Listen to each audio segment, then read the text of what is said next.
What's going on, everybody? C4 here, and welcome to just a quick update. We ended the last Road to Glory with kind of a little bit of a decision-making process, and I asked you what schools should I consider choosing from, and there was no real clear-cut way to really sort through all the comments and find an undisputed winner. There's a lot of popular schools. So what we are doing here today is we are going to be getting our decision day influence. All you guys out there, very much like a real prospect, where he has family members, he has coaches, he has ex-players, he has everything in between, trying to influence him where to go. They usually go where, the family, where the majority of people close to him want them to declare to. So that is what we're going to be doing here in today's video. I'm going to be listing out the top 15 schools, and what you can do is in the top link in the video description is going to take you to a straw poll. You can vote. I think I'm going to let you vote up to 3 different times to pick the 3 schools you want to see me go to, and the short list goes as follows. So we have first Clemson, 6-star Clemson. We would start at 4th string, which is bottom of the barrel. We'd have to work our entire way up. The grind would be real. We have University of Florida, which would be a 4th stringer. These are just from the schools that offered us a straight-up scholarship. We have Miami, the Hurricanes, 3rd stringer, a little bit better. I could maybe be persuaded to Oklahoma, Penn State, if that's something that, that's not going to be an option in the poll, but you can let me know in the comments if those are the 2, because I don't really like anyone. But the big ones from the schools that offer us scholarships would be Clemson, Florida, and Miami, because you want to go to a style that's going to fit us. A spread offense is not going to really benefit us playing as a running back. So those are the first 3 options. Those are the only options really from the scholarship teams. So then it brings us into walk-on. And I have no problem being a walk-on, a Canadian kid like this. It's a grind. It's an uphill grind back against the wall from day one.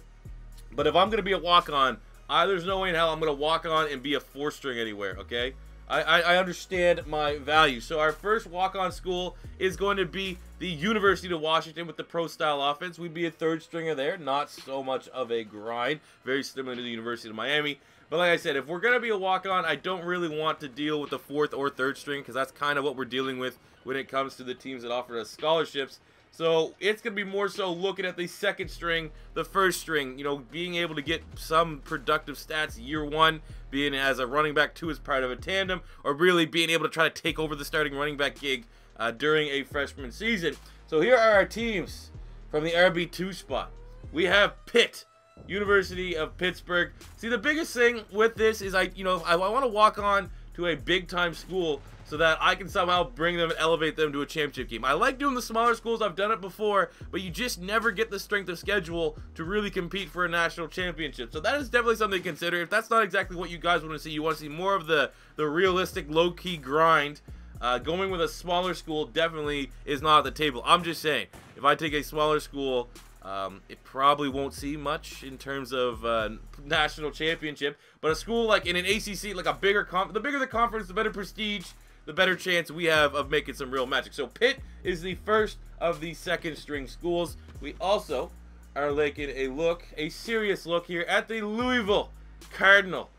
5-star prestige, 1-star prestige more than Pitt. From the American, they run in multiple styles, so it's not the perfect scheme fit, but we would be a 2nd stringer. We also are taking a look at the University of Hawaii.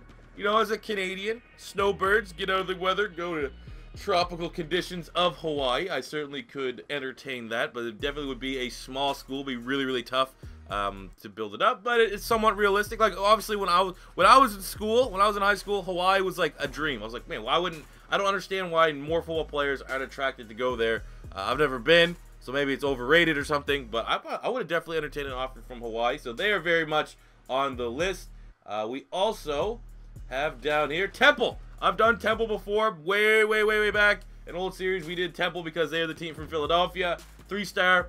I can remember, very difficult. I went to 4 years. I think year 4 was the only year we went undefeated, and we still, I think we're number 6 ranked, kind of like the UCF Knights are in real life.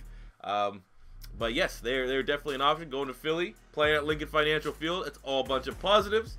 We have Stanford Cardinal, 6-star, Pac-12, offering us a 2nd string. So this is probably the most unrealistic of all of them, but it also is the best fit because we start with a 2nd string on a ranked team in a very good conference. So Stanford, we still got to show some love to Stanford. They're trying to wheel and deal me. But let's be honest, I'm not a book smart guy. Was, not terrible. I was definitely an all right student. But Stanford, I feel like you got to be, creme de la creme. You got to be really into studying and stuff. So I probably realistically wouldn't consider them that much. Then we are moving down here to Western Kentucky, to the first strings. Schools that are offering us RB1 gigs. It starts with Western Kentucky. They're in the Sun Belt. They have a pro scheme. So this is kind of like a rebuild-ish team to go to. I would definitely entertain going to Western Kentucky. We have the University of Utah, 4-star Pac-12 pro scheme, first string. Definitely a decent scenario to go to. Not as overpowered as going to Stanford, but still pretty damn good. We also have, for the RB1, UCF, 3-star American multiple scheme, first stringer. We all know UCF now, not back in 2014, but now undefeated. Scott Frost, and it could, again, another more of a rebuild type place to go. We have Nevada, 3-star. Who would not want to live in Reno? On the weekends you could party. They have a pistol scheme, which is all right. The conference is not too great, but like I said, we'd be RB1, which is ideal.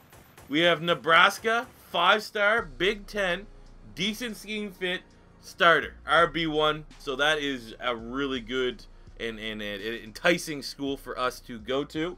And then, finally, the final option is going to be Boise State, offering us RB1, 4-star, Midwest. We all know about Boise, how tough it is for them with the strength of the schedule and stuff like that. For years and years and years, they put up 12-0 undefeated seasons and not get any respect. So that could be the downside of picking them. But those are our 15 options, guys. Boise State, UCF, Nebraska, Western Kentucky, Utah, and Nevada offer us RB1. We got Louisville, Hawaii, Pitt, Temple, Stanford offering us RB2. We got Washington and Miami Hurricanes offering us RB3. And then for scholarship, fourth bottom of the barrel, we have Clemson and Florida. So let me know what school you want me to choose from. I'm not going to necessarily say whatever the poll leader is will be the school, because I want you to tune back in for episode 4 where we actually make the decision. Maybe make it a little bit interesting so you don't just get to, you look at the poll and get a spoiler. But I will make it interesting, and I will go with one of the more popular teams. I'll say that for sure. But yeah, let me know, guys. Make sure you vote in the poll in the video description. Thank you for watching. Make sure you stay tuned. I would say part 4 will be out this weekend, maybe Sunday. So, yeah, stay tuned for that. As always, if it's your first time stopping by, don't be afraid to hit that subscribe button if you are feeling the series. And smash the subscribe button if you're new. Till next time in C4, saying peace out.